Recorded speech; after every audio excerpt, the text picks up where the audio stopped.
Welcome to Kenton's videos. Enjoy the video.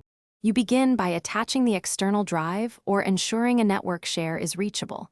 This is essential so file history has a destination. Once connected, open Settings, go to Update and Security, then Backup.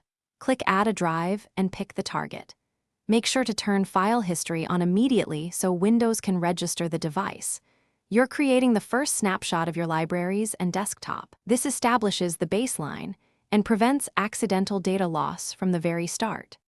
Once file history is active, click More Options to control frequency and retention.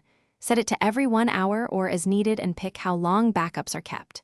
Next, add important folders beyond defaults, like custom project folders, or remove folders you don't want backed up.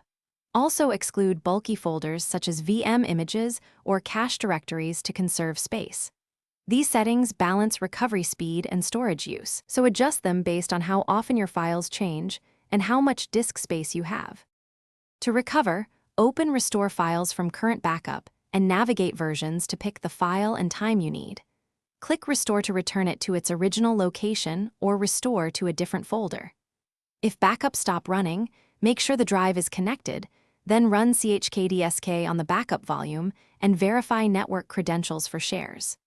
If corruption or low space persists, free up or reformat the drive and select a new target. These steps fix most common failures and restore a reliable backup flow. Thanks for watching. Consider subscribing if we helped you.